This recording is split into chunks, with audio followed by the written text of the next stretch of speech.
I found out through some very horrific texts, my fault, that not only was he having a relationship, but they're totally involved in saying I love you and blah, blah, blah. My attorney texted me last night. I'm officially divorced. It's just been such a long road. I'll never understand. They are not reacting to sudden shock, but standing at the outcome of choices that once felt final, clear, and unquestionable. What once looked like control has slowly shifted with time, revealing how different reality can become from what was originally expected across several personal journeys. Today, we follow 5 different women whose lives take separate paths, yet all arrive at one powerful turning point, where the next unfolding moments change everything they thought they knew. Hi, my very first video.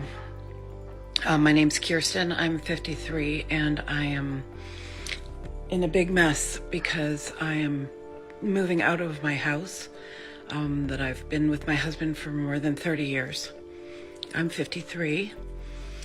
I know I look 53, but that's what I am. I'm also hugely overweight because I've been miserable for so long that all I do for pleasure is have a glass of wine or have some nice food because I don't have any happiness with my husband. I got an apartment, I got a job, so I'm going to move into that apartment. It's a 1-bedroom apartment, and I have 3 daughters, but they're older, so they can come and I'll sleep on the couch. But I didn't know what else to do. That's all I can afford where I am. But I did get the apartment under my own credit. I cry a lot. I'm gonna try not to. But I wonder if there's any women out there like me at my age. I'm not expecting to be here, but being here. And I'm doing this all by myself. I haven't told my husband or my children yet. I don't know how. I think I'm just gonna move in slowly, and then I'll have a place to go for when things get bad. This time I went out and I got that apartment and I got a lawyer. And it's just so scary, and it just feels like the end of everything I've ever known. I've never lived alone in my life. Well, I did it. Here I am on my new bed, my princess bed. And it rained all day yesterday when I moved. I went to bed at 6 o'clock at night. I had a bath in my new bathtub. And you know what? It was hard, and I had a breakdown, and the movers were watching and felt sorry for me, and they were hugging me when they left and saying they were sad, that I was sad, and you know, whoops. But today I woke up, and you know what? I felt free. I felt so excited for the first time in years. Just like a weight had been lifted off me. And I feel amazing. I'm so excited. My place is a mess. I haven't unpacked everything because, of course, you can't. And it's so small. There's nowhere. Like, I have to organize like crazy. But I feel really grateful. Yeah, it's amazing. I feel like a different person already. I feel like I can do whatever I want, and I'm not responsible for anybody anymore but me. So, the last few days have been super traumatizing for me. My own fault. It's always my fault. But anyway, I didn't know. Well, I guess I did know, but that I would have this really strong reaction physically, trauma reaction, to finding out that my estranged husband has been having a new relationship. Now, I'm not saying that he shouldn't. We've been separated for a year, but we see each other a lot, and we spend time as a family together a lot. And I had asked him many times, are you seeing somebody? And he said, no. He kept saying no. And then he'd take me to dinner and we'd have a nice chat. And I have a boyfriend that I've been seeing. So it's not like I think he shouldn't. Don't get me wrong. This isn't about that. But what happened was, because he didn't tell me, I felt safe around him still. like in the way that he still loved me. So he invited me to go on a trip with him and the girls, and I said yes. He bought this big boat for his business, and so we went and got on this boat. But I said yes because I didn't want, you have this feeling when you first get separated that you can't imagine your husband and your children having a great time without you or with a new woman. And I was like, okay, I don't know whether I should go or not. Like, I don't want him to think something, but then my daughter said, well, he's not going to ask you again, so you should come. And I don't know why she said that, but I do now. So I went. And then when I was there, I found out, because he kept texting, and I just was like, what's going on? And anyway, I found out through some very horrific texts, my fault, that not only was he having a relationship, but they're totally involved in saying, I love you. She had spent almost 3 decades in the same home, never really on her own, until the day she quietly chose to walk away with calm planning and no public attention. What first felt like a fresh start came after the move, with even the people helping her noticing the heavy silence of a long life chapter coming to a close. But a year later, a journey on a boat connected to her past uncovered unexpected messages, turning that sense of closure into a moment of painful realization that shifted everything once again. My attorney texted me last night. I'm officially divorced. I didn't cry last night, but I went straight to bed, and then I had some pretty messed up dreams. And I don't know, this morning, it's really like, it's just been such a long road. I'll never understand the cruelty and the discard. I'm not crying because I want him back. I'm crying because I'm alone now. I don't really have anybody. I'm crying because our family's broken up. I'm crying because I only get my kids half time. I'm crying because I have to sell my house and find some place to live. I'm crying because he's off, living his best life with somebody new, and I'm still trying to process and heal and become my best self. I'm crying because of you go from loving somebody to becoming complete strangers. I'm crying for my kids. I'm crying because I'm 52 years old, and the thought of dating sounds terrible. I'm angry because of the lies that were told. It's all coming to a head right now. It's like the final letdown, because this has been 15 months since we separated. Next chapter loading, right? I will never understand. Especially, when they go for somebody who's 15 years younger than you.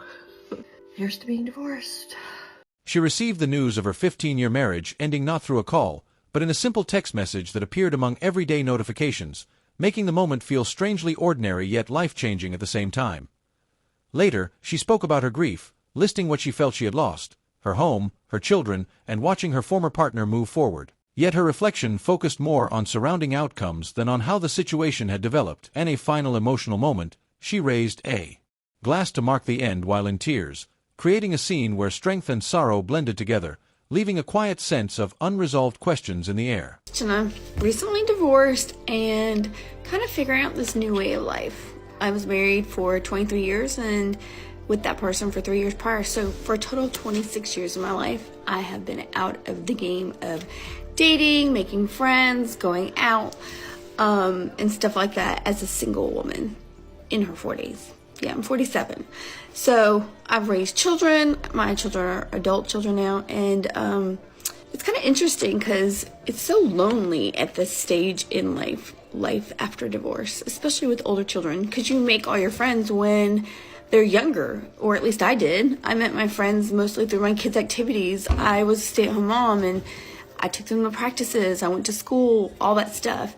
Hey, it's me, Jenna. Recently divorced and trying to survive this year. I'm gonna be honest. The random things that trigger me are the craziest things. I'm sitting in my car, literally sitting in my car, trying to pull myself together because I did what any mom does, and I pulled an emergency drive to my daughter because she needed something, and drove an hour because she's at college to drop something off. and was just so thankful that like I could do it for her and fit her in my schedule. And the littlest thing she said just triggered me. And this is the second time in a week that my child has triggered me without even meaning to. So we're getting ready to leave, and she's like, well, I'll be home because I'm going to be at the Clemson Notre Dame game because Dad's going to take us all. You think that's nothing, right? Like nothing, right? And it instantly, like she instantly saw a switch in me, and she's like, what's wrong? And I'm like, nothing, because, you know, I don't talk about that stuff. I don't want her to worry. So last week she says, oh, well, Dad said for Christmas we're going to go to Gatlinburg and be there for the holidays and do Dollywood. That man never once ever went to Gatlinburg or Dollywood ever in his entire life before he met me. That was where my family always went. I'm from Tennessee. That's something we always did. It was a bonding thing. And now that's what he's trying to do. It's like he's taken every single tradition I've ever done and now turned it into his. Everything I've ever done. Now I find myself triggered because during the hardest time of my year last year, of me literally trying to stay alive, me dealing with all the craziness of my ex, the lying, the alienation, him calling me a whore, him having my children call me a whore. Why? Not because I did anything bad, because I wore spaghetti straps and all that. And the only way that he could use my children against me was to say I was on social media. I'm a photographer. I make silly TikToks. Honestly, I'll probably progress more with my TikToks because at first they were just pictures. But the more I was stressed, the more I hid in myself, the more I tried to survive, the more I took refuge in TikToks and finding stuff that, you know, resonated with me. And honestly, it's the way I realized what a covert narcissist was, or how bad my abuse was, or mental abuse, or financial abuse, and all that stuff. Like literally, TikTok has saved my life in so many ways. Who would think, Mom, we're going to Gatlinburg for Christmas, would trigger me? This man's had at least 3 vacations in the past year to like really nice places with my children. At least 3 that I know of, because he has them lie to me. He has them outright lie to me about so much stuff. So who knows? God knows what they've done. And then the holidays and all that. Now my triggers are, oh, he gets to just go and take my kids to the Notre Dame and Clemson game. I wish I could do that. I can't afford to do that. Why? Because he screwed me. He lied about owning a company. And there's ways to prove it. I'm trying to be happy and show my kids that like life can move on. But the triggers, the random fucking triggers that have me sitting in a Quick Trip parking lot trying not to cry. Why? Because my ex has so much money. He makes more than $18,000 a month easily, or at least he did. He made almost $1 million the year before we divorced and then lied about it. He has all the money at his fingertips to do whatever he wants, to buy my children, take them on trips, take them on vacations. Why I literally have the bare minimum to pay my bills on top of trying to restart a career because it was a hobby, because I was a stay-at-home mom. And now I sit here with the triggers. A fucking trigger because he's going to the Clemson Notre Dame game with my kids. I can't just randomly afford that. Hell, I can't even get them all in the same room at the same time. So I sit here, and I'm going to get through this trigger. I'm going to suck it up, buttercup. So let's just be real and here. I'll move on. But it's not fair. Like, it's not fair. So tell me how am I not supposed to be feeling triggered or screwed? Because the reality, yeah, there's no doubt. I easily could make bank right now. I've heard it a ton. I can make an OnlyFans. I mean, if you knew how many offers I've had from men who literally say to me, oh, I'll take care of you. You know, just do X, Y, and Z. Or be my girlfriend or marry me. I'll take care of you the rest of your life. I don't want that. I don't want to do an OnlyFans. I will not do an OnlyFans. Like, I have nothing against people do. Like, to each their own. I don't want to do that. I don't want my children to see that.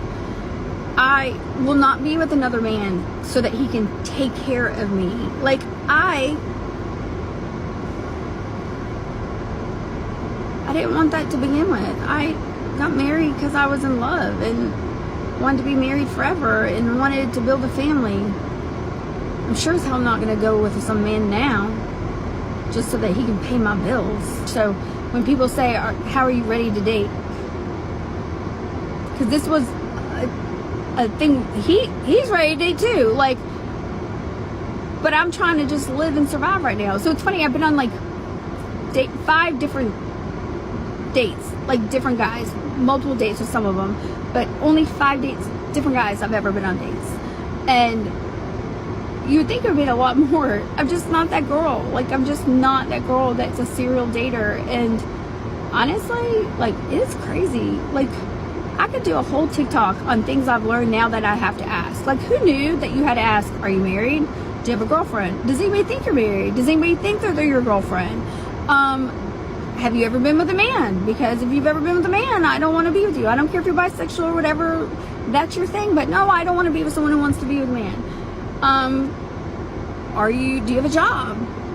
Are you a criminal? Do you do drugs? Like, it's amazing the list of stuff you have to do. I don't know. I'm in a different stage today. Honestly, I literally have been having a great week, amazing week. And then all of a sudden today, my emotions, I had the craziest thoughts. And I wonder, does anybody else feel this way? Like, I feel like I'm in mourning of the life I thought that I was going to have. And I'm kind of pissed at myself. I stayed in a marriage for 23 years and built up a family and my ex's career and everything. And we literally just got to where it was supposed to be everything we dreamed of. Like, owned a company, making, almost $1 million. And that was my breaking point. And I left it all.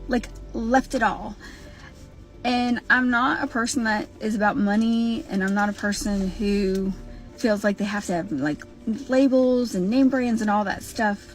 But I really have found that, like, I've kind of been in mourning of the, like, oh my gosh, like, I gave it all up. And I don't have a traditional career. I'm a photographer that in my marriage, it was made to be a hobby. So it wasn't like I had a 9-to-5 where I got 401, where I got steady income, all that. Yes, I market the crap out of my business. Yes, I'm an amazing photographer. And yes, I have so many amazing clients. They're great. But the reality was, like, everything was around my family. So when I chose to leave, I gave it all up. Like, all up. And most people are like, oh, well, you should have got your end in court. No, South Carolina has some crazy, crazy rules. And I came out of a situation where I had been mentally abused, financially abused for 23 years. Like, I was gaslit for so long that when I finally left, I had no clue that the worst was yet to come in the 1 year of separation. And so it's weird because I find that thought today for a split second, and I'm like, what the hell's wrong with you? Like, what the fuck is wrong with you? I thought, I should have just stayed. I should have stayed. It wasn't that bad. Like, you made it 23 years. You made 26 years total. Your kids are like college and one's almost out of high school. Like, you made it. Like, it didn't matter at this point. They can do their own separate life and all that. You made it to the point where you guys were making so much money and you had big houses and you could do whatever you want and you can relax. It wasn't that bad. And I literally just called my friend. I was like freaking out because, like, I'm the biggest person that keeps in the back. Like, I'm terrified. I don't have 401k. My counsel did not have my back. I was so traumatized when I got out and then terrorized for the next year that I couldn't even think straight to help the people that wanted to help me. It wasn't that bad. And the people I entrusted to help me didn't help me. And there's just timelines that you can't stop. And so it is what it is. And, I'm 47 years old. It's not like I'm 25, but it is terrifying. Like, I could have stayed. I had a huge house and all my bills were paid for, and I never had to think how they were going to get paid. My grass was cut. Well, not the last year of separation. But all the basic things to keep the image up. And I gave up my entire image that I was trained to have for my family for 23 years. Like, I was the stay-at-home mom, and I made the image of we were the perfect family. I have beautiful children. They were dressed right. They, did top sports like cheer and football and went to all that stuff. And I was, the cheer mom and, did all that stuff and then did photography on the side just to make money, to make ends meet while he built his career up. And I stayed long enough to just give it all up when it was like right there. Just walking through Home Depot hoping that Santa forgot a deal from the shelf. He dedicated 26 years to building a business that grew close to $1 million a year, while she focused on raising the family. Yet in the end she chose to step away just as stability finally seemed within reach. Now she stands in an ordinary parking lot, quietly watching life continue, as familiar family traditions and routines slowly shift into other hands without her presence.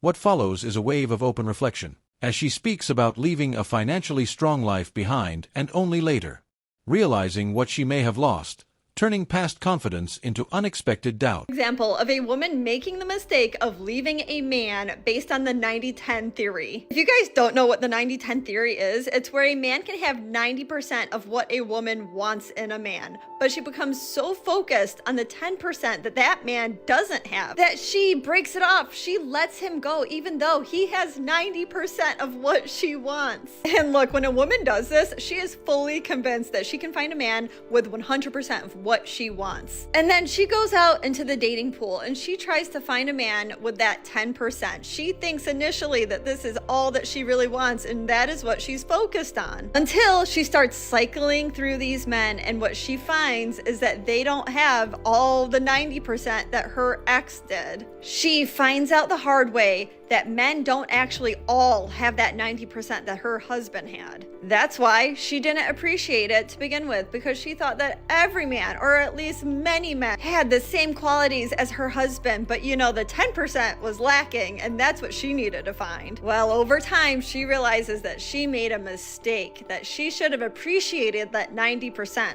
And as far as the 10% that was lacking, maybe she could have either one, accepted it because she knew that the 90% made up for it, or two, she could have agreed with her husband to work on it. But with that, she needs to be open to taking some accountability for herself and her own actions and potentially looking at changing some things that she does. This is such an important message for women to hear, because you cannot go back on it, because what this man did is that he realized that he was missing out, right? That she may have only had 50% of what he wanted. And then what happened when she released him?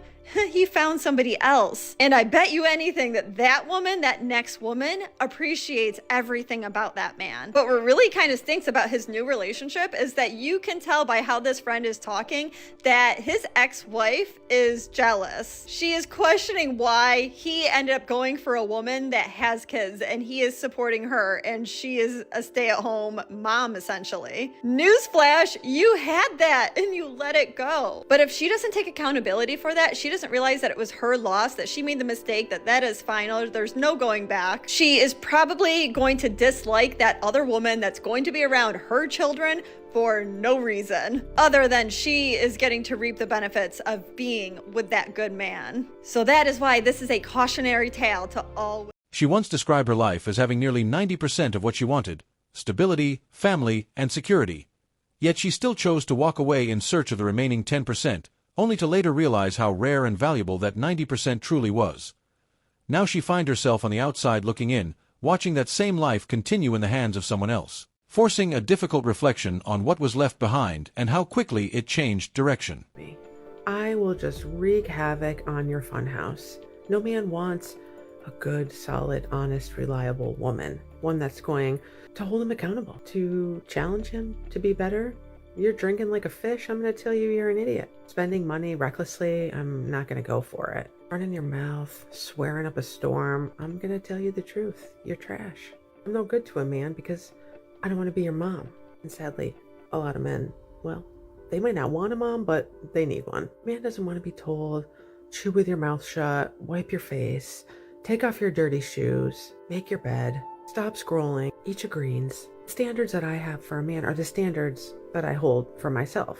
They're high standards, and I live by them. I swear by them. A man doesn't want to live by those standards. They think they're controlling and unreasonable. Men have different standards for their life. They're of the looser variety. Truly, I'm no good for a man unless he wants to live like a decent, upstanding, productive. She described her expectations in a way that often came across as constant correction and strict standards, where the relationship felt less like a shared partnership and more like being managed, leaving repeated questions about why things kept falling apart. As the reflection deepens, the situation is no longer seen as one-sided, but as the result of repeated patterns and choices on both sides, where no single person carries the entire weight of what happened. And the end, different voices interpret the same story in different ways, some calling it hurt, others calling it regret, leaving behind a complex question of perspective, accountability, and how endings are understood from different angles.